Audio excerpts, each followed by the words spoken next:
Breaking news on Seahawks Today as the Seahawks have trimmed down the roster to 70, about halfway through their cuts with around 17 more to go to get to the magic number of 53 that we'll find out later on today. We already found out that a few key players that were roster bubble players have been handed pink slips, including Levi Bell and Easop Winston. Let's start with Matt Landers as the Seahawks waived him, according to ESPN's Jeremy Fowler. Matt Landers, the Seahawks picked up from the University of Arkansas. He was very solid in that first preseason game, and he's a guy I would still keep an eye on potentially as a practice squad player. Could be somebody that we could be hearing from later on in the year. He also did suffer an injury, so maybe not the last you've heard from Matt Landers despite him getting cut.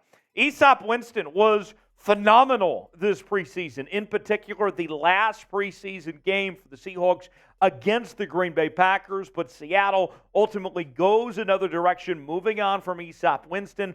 Much like what we talked about with Matt Landers, this is a guy that I would also keep a close eye on to potentially still be around later on, whether it be a practice squad player or to get a call up to the active roster. In fact, I would put him on the priority list probably ahead of Matt Landers, but I would say that there's a good chance that he comes back. So it doesn't make the 53-man roster for now, but keep in mind on Easop Winston Jr. later. Terrific route runner, did a really good job to get open in that preseason finale against Green Bay. And then there's tight end Tyler Mabry, according to Brady Henderson of ESPN.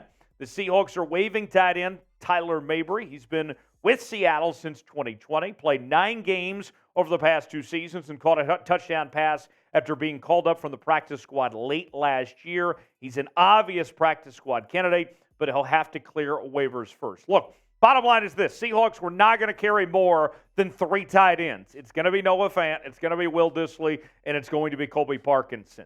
For Tyler Mabry, he didn't necessarily do anything wrong, but what he needed was the Seahawks to move Noah Fant or Will Dissly. And there was rumblings that the Seahawks might use one of those 2 guys as a trade chip of sorts to maybe go get help in the interior of the defensive line. Ultimately, they haven't done that, at least not yet anyway. So in the case of Mabry, he'll probably go to the practice squad. We could see his name called up. I would say likely see his name called up if there is an injury to that tight end position later on this year. And then this is the one that's really going to get people riled up. Outside linebacker Levi Bell. According to Brady Henderson, the Seahawks have informed Levi Bell that he's been waived. A source tell me Bell is a UDFA from Texas State. Could see him back on Seattle's practice squad. What the hell, Seahawks? What are we doing here? Levi Bell was terrific. And what was I saying on yesterday's show? When it came to Levi Bell, when you added him to the equation that included Uchenna Nwosu and Darrell Taylor and Boye Mafe and Derek Hall and Tyreek Smith, all of a sudden the outside linebacker position for the Seahawks looked like a position of strength. Levi Bell looked like a quality rotational piece. This guy goes to the USFL, in 6 games at 4 sacks, was tied for 10th in the league for the entire season for sacks. He was awesome. Came out of left field. And the Seahawks move on from him. To me, it doesn't make any sense. This is the real head scratcher. The other ones I can sit here and say, all right, I understand. I get it. But this one, I disagree. I think John Schneider made the wrong call here. What are we doing here? Levi Bell should have been on that 53-man roster. And now I wouldn't be shocked if somebody else ends up picking him up, making a waiver claim or something, let him go to their roster, and the Seahawks miss out on him entirely. Big mistake. Hopefully he still ends up back on the practice squad, whatever it may be, but I don't like it. Did the Seahawks make the right call to cut Levi Bell? Type HY for hell yes, HN for hell no. What do you think? Let me know. Folks, this is why you subscribe to Seahawks Today. And this is not the last video you're getting on the channel today either. Coming up, we will have a full breakdown of the 53-man roster for your Seattle Seahawks and tell you everything you need to know about the players that ultimately made the cut and how the Seahawks shape up heading into 2023. We are closing in on 40,000 subscribers. I want to get there before football season, but I need your help to do so. Subscribe now for free for daily Seahawks coverage, live shows, watch parties, and more. Doesn't cost you a thing. Join the family. Let's get to 40 subs before football season together. I believe we can do it. Let's get after it. More cuts.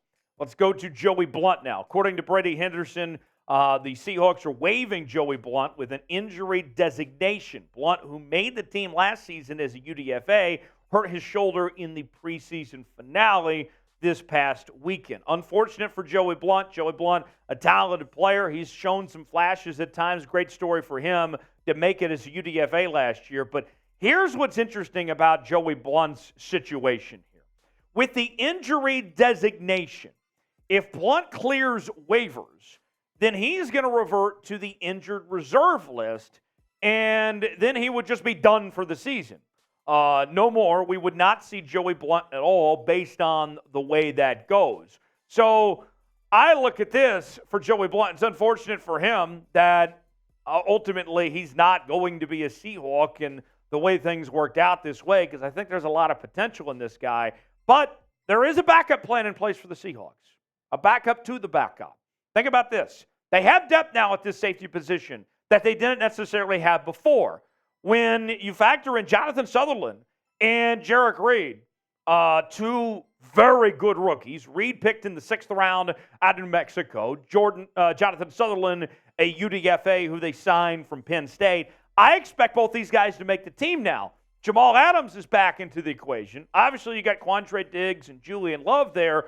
You got some different parts and pieces, and we've seen Kobe Bryant play some safety as well. Watch out. This safety position is stacked. It's not just one of the strengths for this Seattle Seahawks team. It's one of the best safety rooms in all of football. So while I hate it for Joey Blount, he would have been nice to have, the Seahawks are going to be okay. Everything's going to be just fine. They prepared accordingly. They're going to be okay when it comes to the safety position for now. And then also on the list, safety Ty Okada has been waived. He was from Montana State. He's done. And then offensive lineman Greg Eiland has also been waived. That was one of the first moves early on this morning. So that's where we're at with your Seattle Seahawks with the decisions that they have made to this point. I really just hate what they did when it comes to Levi Bell, but everything else kind of par for the course. The others weren't huge surprises necessarily. I want to know, who will the Seahawks cut next? We still have some more names to get to before this list gets down to 53. Who's it going to be? Tell me in the comments section who the Seahawks will move on from. Subscribe to the channel. We got you covered. We're going to be back later on today with a full look at the 53-man roster. You will not want to miss it. I'm Tyler Jones. Subscribe to the channel, and we'll see you next time here on Seahawks Today.